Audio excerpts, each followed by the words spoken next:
Donc pour le stoïcisme, tout ce qui arrive dans le monde relève de la volonté divine et donc l'homme doit accepter ce qui lui arrive parce que Dieu ne se trompe pas, il a raison, il a raison, il a raison, il n'a pas raison. Par contre, c'est URISME, c'est Épicure qui est le fondateur de l'épicurisme. Épicure dit, ce qui arrive à l'homme relève de la responsabilité de l'homme et non de la volonté divine. Donc s'il arrive quelque chose, il ne faut pas imputer ça à Dieu, il faut plutôt imputer ça à la responsabilité de l'homme. Donc tout ce qui arrive engage la responsabilité de l'homme et non la responsabilité de Dieu. Donc tout ce qui est vu est vrai, ce qui n'est pas aussi évident que ça. Ce qui n'est pas aussi évident que ça. Aujourd'hui, avec l'intelligence artificielle, vous allez voir un homme sérieux que l'on déshabille. Ah oui, oui. C'est aujourd'hui avec l'intelligence. Même avant l'intelligence artificielle, je crois que les gens ont la possibilité technique aujourd'hui de prendre quelqu'un et de le déshabiller et de le montrer sur les réseaux. Vous avez l'impression que c'est cette personne alors que ce n'est pas elle. C'est quelqu'un qui va à sa recherche. La quête du savoir. Tout ce que je sais, c'est que je ne sais rien. Et puisque je ne sais rien, qu'est-ce que je dois faire? Mais je dois chercher le savoir, puisque je ne sais rien. C'est là où le philosophe se distingue du dogmatique. Moi, je dois faire répondre qui ira au palais. L'une des rares filles qui ira au palais. Donc, le philosophe est distinct du dogmatique. Parce que le dogmatique est quelqu'un qui prétend tout connaître. Le dogmatique, c'est quelqu'un qui prétend tout connaître. Et puisqu'il prétend tout connaître, il ne va pas à la quête du savoir. Alors qu'il ne connaît pas, mais il prétend tout connaître. Donc, il ne cherche pas le savoir. Il est orgueilleux.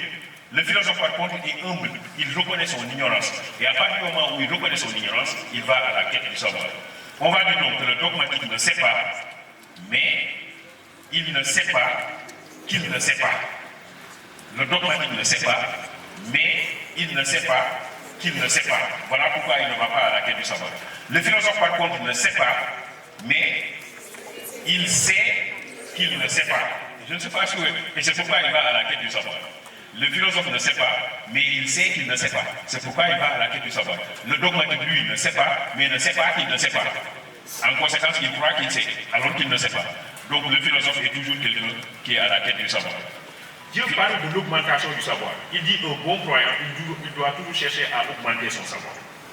Donc la religion n'exclut pas l'utilisation de la raison. Au contraire, Ibn Khaldoun dit l'utilisation de la raison est une exigence religieuse. Par exemple, il fait très chaud. Là, pour lutter contre la chaleur ici, qu'est-ce qu'on fait? Qu'est-ce qu'on a fait pour lutter contre la chaleur? On a mis les vaches pour lutter contre la chaleur. Certains ont leur éventail. C'est des éléments de culture. Donc la culture nous permet de lutter contre la nature. Mais la culture nous permet aussi de lutter contre notre propre nature. Parce que j'ai une nature intérieure. C'est les désirs que je partage avec les animaux. J'ai les désirs que je partage avec les animaux, ma partie animale, ça c'est ma nature. D'accord? Donc, mais je dois lutter contre l'animalité qui sommeille en moi. Est-ce que j'ai la possibilité de satisfaire mes désirs comme l'animal? Non, je n'ai pas la possibilité. Je ne peux pas satisfaire mes désirs comme les animaux. Donc la culture me permet de faire un double combat. Premier combat, c'est le combat contre la nature. Deuxième combat, c'est le combat contre ma nature. On se comprend? La culture permet à l'homme de lutter contre la nature et contre sa nature. Est-ce qu'on se comprend? Hein? La culture permet à l'homme de lutter contre la nature. La nature, c'est l'environnement. C'est l'environnement. Mais permet à l'homme aussi de lutter contre sa nature, c'est-à-dire ses désirs. L'homme lutte contre ses désirs. Oui, dans la religion musulmane, on utilise un terme qui renvoie à la guerre pour lutter contre sa nature. On parle de guerroyer contre, comment on appelle ça? Jihad al-nafsu. Jihad, en fait, vous devez lutter, vous devez guerroyer contre vos propres désirs. D'accord? Donc, la culture me permet de lutter contre la nature et contre ma nature. Ce qui veut dire que la culture assure ma survie, parce que si je ne lutte pas contre la nature, je ne peux pas survivre. Mais la culture me distingue de l'animal, parce qu'en luttant contre mes désirs, je me distingue de l'animal. Donc la culture de ce point de vue-là est positive. Elle est positive. Mais on peut trouver des aspects négatifs. Parce qu'en luttant contre la culture risque d'agresser la nature. Quand vous regardez la société grecque ancienne, dans la société grecque ancienne, on faisait la différence entre le travail manuel et le travail intellectuel.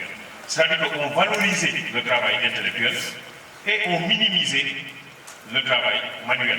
Vous savez, dans le travail de ce point de vue-là est négatif. Si vous prenez le langage, vous pouvez trouver aussi que le langage est négatif. C'est très simple. Hein? Le langage crée des conflits entre nous. Tout le monde le sait. Je dis une chose, mais vous l'interprétez autrement. Et ça crée des conflits. C'est ce que Paul Ricoeur appelle les conflits d'interprétation. Ça nous arrive, non? Je dis une chose, mais vous l'interprétez mal. Et ça crée inutilement des conflits. Donc le langage crée souvent des conflits entre les gens. Je considère que la démocratie est une forme de dictature. Mais c'est une dictature qui cache son visage, c'est une dictature voilée. Par contre, là, il faut apporter l'antithèse. Par contre, on peut considérer que dans une vraie démocratie, les citoyens sont libres. Défendus par trois penseurs. Dans une vraie démocratie, les citoyens sont libres. Défendus par trois penseurs. Le premier penseur, c'est Rousseau. Ça fait partie de votre programme, le contrat social. Rousseau dit dans une vraie démocratie, c'est le peuple lui-même qui établit les lois. Et si le peuple établit les lois et obéit aux lois, le peuple obéit à qui? Le peuple établit les lois et obéit aux lois. Il obéit à qui? Mais il obéit à lui-même. Donc dans une démocratie, le peuple obéit à lui-même et donc le peuple est libre. C'est comme si dans cette classe, nous tous, nous réunissons et nous disons que désormais, personne n'a plus le droit de rire. Personne ne rit. Si quelqu'un rit, il fait tort à qui? À lui-même. L'impulsion du seul appétit et esclavage, l'obéissance aux lois qu'on s'est prescrites et libertaires. L'obéissance aux lois qu'on s'est prescrites et libertaires. Donc Rousseau. Deuxième auteur, Montesquieu. Montesquieu, il a écrit l'esprit des lois. Et le postulat que pose Montesquieu dans l'esprit des lois, c'est que tout homme qui détient un pouvoir est naturellement tenté d'en abuser. Tout homme qui détient un pouvoir est naturellement tenté d'en abuser. C'est-à-dire qu'à chaque fois que l'homme a un pouvoir, il abuse. C'est l'homme qui est comme ça. Dès qu'on lui donne un petit morceau de pouvoir, il se prend pour Dieu le maître. C'est l'homme qui est comme ça, c'est sa nature.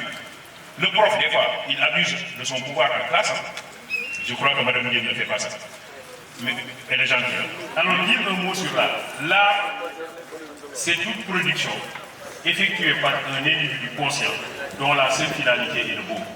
L'art est toute production effectuée par un individu conscient dont la seule finalité est le beau. C'est quand on produit et qu'on recherche le beau. L'artiste, ce qui l'intéresse, c'est essentiellement le beau. Mais quand on dit que l'artiste s'intéresse au beau, ça signifie que l'artiste est un révolté. Ah, ça veut dire que notre monde n'est pas beau. Si l'artiste dit je vais faire advenir le beau dans le monde, mais ça signifie que le monde est laid. Et donc l'artiste est quelqu'un qui se révolte contre le monde. Mais en se révoltant contre la laideur du monde, l'artiste se révolte contre le créateur du monde.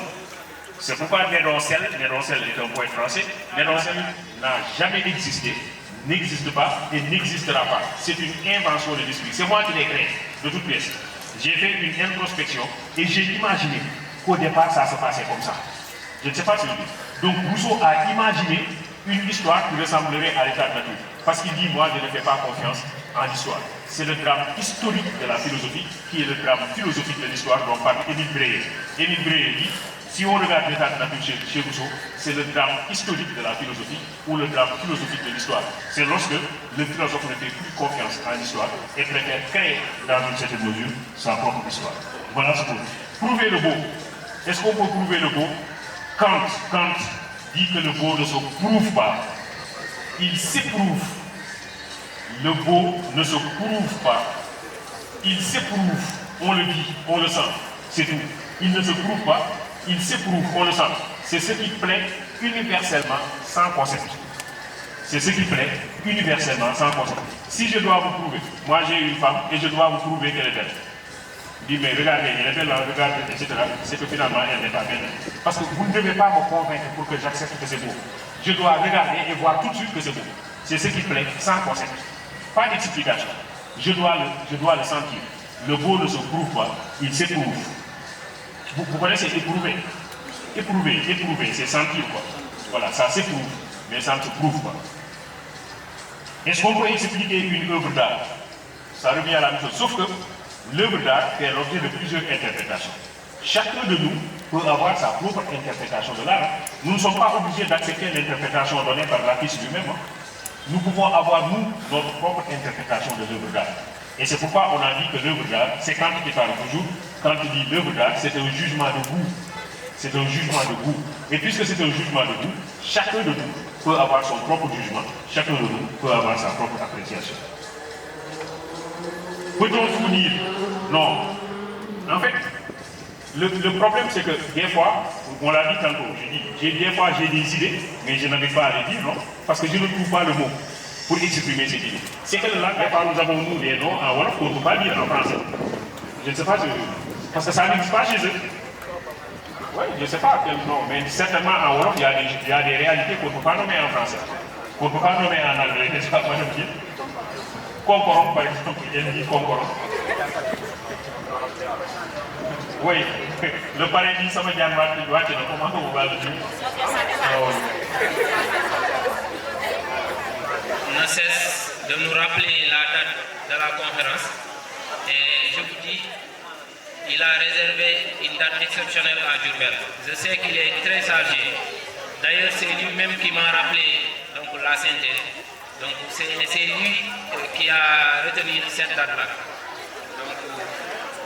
Je vais aussi remercier la modératrice qui fut mon professeur d'anglais en classe de terminale, je me rappelle. Et j'ai toujours adoré ses cours. Je me mettais devant. Donc je me rappelle très bien, c'était en 2018. Ce qui m'a valu donc de faire un cursus à l'université et de suivre l'anglais jusqu'à en arriver en deuxième cycle, donc à littérature et civilisation américaine. Donc Madame Diène, j'ai entendu donc, tout ce que vous avez dit sur moi. Donc, moi, je ne peux pas payer mes professeurs. Donc c'est eux qui sont l'architecte de ce que je suis devenu aujourd'hui. J'ai été élevé par une famille enseignante.